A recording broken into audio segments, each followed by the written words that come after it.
Private শেষ করে গেলাম ডক্টর চেম্বারে, গিয়ে দেখি অনেক মানুষ। সিরিয়ালটা দিতে গেলাম, চেম্বারে ঢুকতে গেলে 500 টাকা। আমি গিয়ে পিএস কে বললাম, আমি বললাম আমার সিরিয়ালটা দাও। পিএস বলল সিরিয়াল শেষ। আমি বললাম সিরিয়াল শেষ মানে? পিএস বলল আর 20 জন রোগী আছে, তাদেরকে দেখেই ম্যাডাম চলে যাবে। আমি বললাম তাহলে আমি? পিএস বলল আগামীকালকে দেখাইয়েন। আমি বললাম আগামীকালকে মানে? আরে ভাই একটু সিরিয়ালটা দেন ভাই, আমাকে ম্যাডাম চিনে। পিএস বলল কিন্তু আমি তো চিনি না আপনাকে। আমি বললাম দূর ভাই, আপনার ভিতরে তো কোনো মানবতা নাই। পিএস বলল আরে ভাই আপনাকে যদি আমি এখন দিই তাহলে তো কালকে থেকে আমার চাকরি শেষ। আমি বললাম আপনার চাকরি শেষ মানে? পিএস বলল আমি একদিন আপনার মতো একজনকে দয়া মায়া করে বাইরে সিরিয়াল দিয়েছিলাম, ম্যাডাম প্রচন্ড রেগে গেল আর আমার চাকরিটা নোট করে দেয়। পরে আবার অনেক মিনতি করার পর চাকরিটা আবার ঠিক করলাম। শুনেন ভাই, ম্যাডাম প্রচন্ড জেদি, কোনো ভুল টুটি হলে রেগে যায়, তাই আমাদেরকে সাবধানে থাকতে হয়। সেই জন্য ভাই আমি এত বড় রিস্ক নিতে পারবো না। আমি বললাম ইটস ওকে, আপনি আগে বললে তো হতো। এই বলে আমি ওখান থেকে চলে আসলাম আর ভাবতে লাগলাম কি করা যায়। আগামীকালকে আবার আসবো, আগামীকালকে আসতে পারবো না, আগামীকালকে কোচিং আছে, কলকে দিব যদি রেগে যায়। এখন শুধু একটাই উপায়, অপেক্ষা করা। চেম্বার থেকে বের হওয়ার সময় ম্যাডামকে ধরতে হবে। কেন জানি না ডক্টর আমার একটু বেশি কেয়ার করতেছে। কেয়ারের পিছে কি অন্য কোনো কারণ আছে? থাকলেই ভালো, কারণ ডক্টরকে প্রথম দেখে আমি কাশ খেয়েছি। এক জায়গায় বসে অপেক্ষা করলাম, 1-2 জন করে 10 থেকে 12 জন চলে গেল, তারপর অসহ্য লাগতেছে। মনে হচ্ছে আরো 2 থেকে 3 ঘন্টা মতো লাগবে। আমি আর অপেক্ষা করতে পারতাছি না। আসরের সময় হয়ে গেছে, ভাবতেছি চলে যাব। না না, কোনোভাবে হার মানলে চলবে না। অনেকক্ষণ পর্যন্ত অপেক্ষা করতে লাগলাম। মনে হচ্ছে পৃথিবীর সবচেয়ে বোরিং কাজ হলো অপেক্ষা করা। এদিকে আবার ঘুম আসতেছে। অনেকক্ষণ পর্যন্ত অপেক্ষা করলাম। আর যদিও আমি সিরিয়ালটা পেতাম, আমাকে 20 জনের পরে ঢুকতে হতো। যা বোঝা যাচ্ছে আমাকে অপেক্ষা করতেই হতো। অবশেষে এই 20 জন রোগী শেষ হলো। ঠিক 20 মিনিট পরেই ডক্টর বের হলো। আমি ডক্টরের সামনে গিয়ে বললাম, ম্যাডাম আমি আলফি। ডক্টর বলল এখন আমার রোগী দেখা হবে না, আগামীকালকে দেখবো। আমি বললাম আপনি আমাকে আগামীকালকে বলছেন চেম্বারে আসতে। ডাক্তার বললো লিসেন, সরি শুনেন, আমি আর এখন কোনো রোগী দেখবো না, ক্লিয়ার। এই বলেই ডক্টর চলে যাচ্ছে। এই ব্যবহারটি ডক্টর কাছ থেকে আশা করিনি আমি। তার আবার একটা পিএস এসে আমার কানে কানে বললো, পিএস বললো বলছি না আগামীকালকে আসতে, শুধু শুধু 4 ঘন্টা অপেক্ষা করলে। আর আমার শরীরটা জ্বলে উঠলো। ঠিক আছে, 4 ঘন্টা পর্যন্ত অপেক্ষা করলাম। আমি ভাবতেছিলাম ম্যাডাম একজন ভালো মানুষ, এখন দেখতেছি ডাইনি। আর বললো এই ডক্টরের নাম মুখে আনবো না। যত সব ফালতু ডক্টর, টাকার জন্য তারা সবই করতে পারে। এখন যে চেম্বারে ঢুকে টাকা লাগবে না, অপেক্ষার কথা বাদে দিলাম, দেশে যেন ডক্টর মাত্র একটাই। এসব কথা ভাবতে ভাবতে হসপিটাল থেকে বের হয়ে বাসায় চলে আসলাম। বাসায় আসার পরে ফাইন বললো দোস্ত কোথায় ছিলি এতক্ষণ? আমি বললাম আর বলিস না, যত সব ফালতু ডক্টর, মানবতা বলতে ওদের কাছে কিছু নাই। কেন জানি না এইসব ফালতু ডক্টর এই দেশে জন্মায়। ফাইন বললো কি হয়েছে ওইটা তো বল।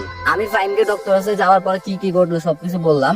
এসব কথা শুনে ফাইন ডক্টরকে জানা তা বললো। আমি বললাম আমি আর জীবনে এই ডাইনি ডক্টরের কথা মুখে আনবো না। ফাইন বললো হ্যাঁ ঠিক আছে, বেশি কি ডক্টর একটা নাকি? আমি আর ফাইন বকাঝকা করে শরীরে জিদ মিটালাম। আসলে আমি একটা বোকা না হলে কি 4 ঘন্টা বসে থাকতাম? একটু পরে বাবার কাছে ফোন দিলাম। আমি বললাম কেমন আছো আব্বু? আব্বু বললো ভালো আছে, তুই কেমন আছো? আমি বললাম ভালো, সকালবেলা আম্মুর সাথে কথা বলছিলাম। আমি বললাম আপনি কি বলেন? আব্বু বললো আমি তোর মার সাথে একমত। ছেলেবেলে কোন কোম্পানির সাথে শেয়ারে আছে, তার মা আর বোন বাড়ি দেখছে, তাদের পছন্দ হয়েছে। আমি বললাম আপনি জানেন এখানে খরচ একটু বেশি হয়, আর 5 লক্ষ টাকা যৌতুক আমাদের জন্য বেশি হয়ে যায় না? আব্বু বললো কি করণ যাইবো, এখন তুই কত দিতে পারবি? আমি বললাম আমি 1 লক্ষ টাকা দিতে পারবো। আব্বু বললো বাকিগুলো কে দিবে?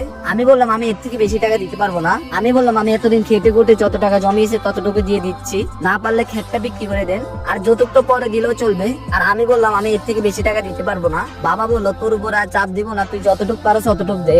আমি বললাম বিয়ের তারিখ ঠিক করে আমাকে জানাইন। বাবা বললো ওকে তোকে জানাবো, তো রাখি কেমন? কল কেটে দিয়ে শুয়ে চিন্তা করতে লাগলাম, যাক মনটা এখন হালকা হয়েছে। একটা উপায় তো বের হলো, যদি বেশি অসুবিধা হয় তবে 1 লাখ টাকার জায়গায় 1.5 লাখ টাকা দিব নে। এখন আমার প্রয়োজন একটু ঘুম। কিসের ওষুধ খাবো? ডাক্তারের কথা মনে করলে কাজ হলে উঠে। আমি কিছুক্ষণ পরে ঘুমিয়ে গেলাম। মাত্র চোখটা লাগলো, মাত্রই চোখে ঘুম আসলো, সাথে সাথে কে দিল কল। রিসিভ করে বললাম আসসালামু আলাইকুম। কে? ওই পাশ থেকে বললো আগেই বলেনি সরি আমি আনিকা ডক্টর। আমি বললাম কোন ডক্টর আনিকা? আমি তো কোনো আনিকাকে চিনি না। ডক্টর বললো আমি আপনার ডক্টর। আমি বললাম শুনেন আমি কোনো ডক্টর দেখাইনি, আর আপনাকেও আমি চিনি না। ডক্টর বললাম তো সরি। আমি তো অবাক, ডক্টর আমাকে ফোন দিয়েছে আবার আমাকে বলে নাকি সরি, ভাবতে অবাক লাগছে। আমি বললাম আচ্ছা আপনি কি আমাকে চিনেন নাই? ডক্টর বললো না। আমি বললাম এত তাড়াতাড়ি ভুলে গেলেন? রাতেই তো বললাম আমি আলফি, মাথা ব্যথা করে আমার। ডাক্তার বললো খেয়াল করি নাই। বুঝে নেই তো এতক্ষণ রোগী দেখলে মাথা এমনিতে ঠিক থাকে না, আবার সারাদিনে ক্লান্তি, তার উপরে কথা হলো আমি আপনাকে চিনতে পারি নাই। পরে আবার আমি আমার পিএস কে পাঠাই, তারপরে দেখি আপনি চলে গেছেন। আমি বললাম তো এখন কি জন্য কল করছেন?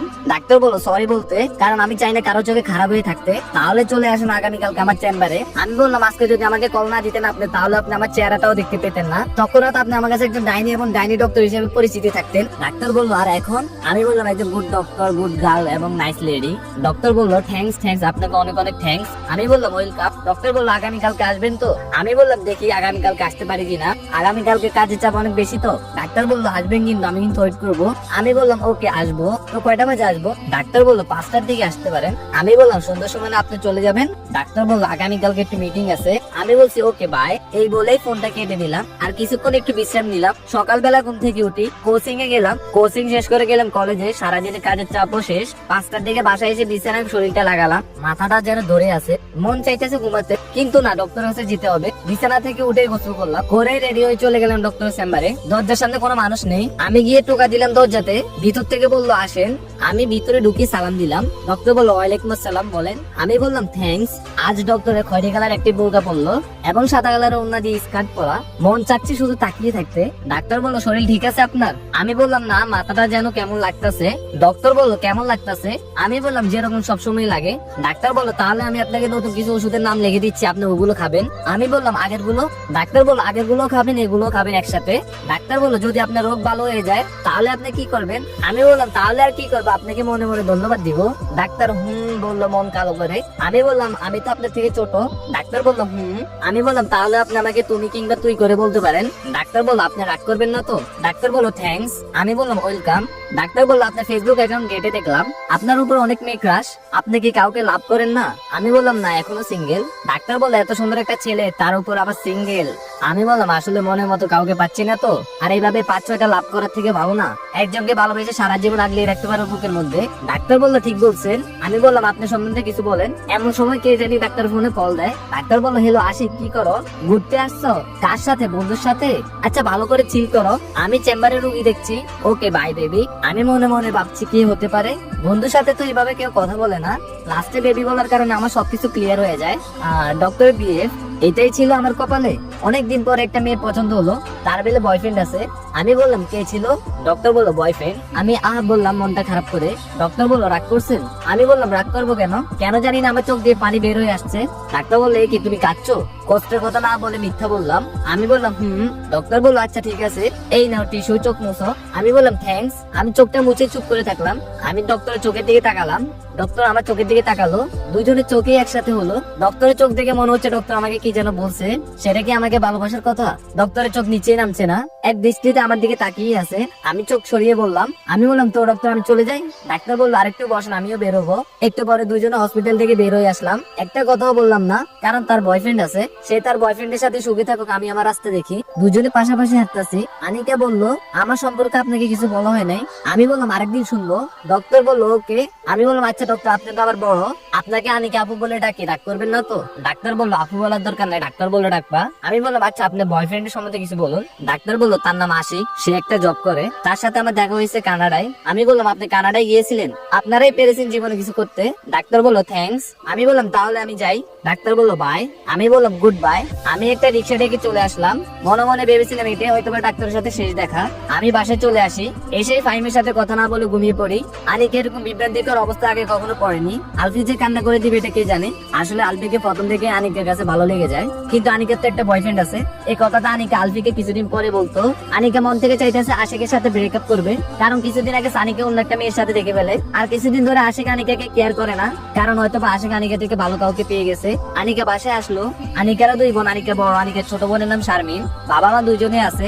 বাসায় এসে ফ্রেশ হয়ে খাবার দাবার খেয়ে রুমে এসে আশিককে কল দিল। ব্যস্ত আছে, 2বার ডায়াল করার পরে ঢুকলো না। পরে আশিক কলটা ধরলো। আনিকা বললো কার সাথে কথা বলতেছো?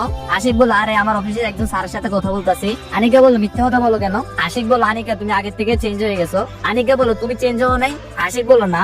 আনিকা বললো তাহলে তুমি তোমার কল লিস্টে স্ক্রিনশট দাও, কোনো চালাকি করবে না, কল কাটবে না কিন্তু। আশিক বললো কেন তোমাকে আমি আমার কল লিস্টে স্ক্রিনশট দিব? আনিকা বললো এই কথা দ্বারাই বোঝা যায় তোমার ভিতর সমস্যা আছে। আশিক বললো তোমার সাথে কথা বলতে আমার ভালো লাগে না। আনিকা বললো ভালো লাগবে কি করে, আমার থেকে ভালো কাউকে পেয়ে গেছে তো। শয়তানটা ফোন কেটে দিল।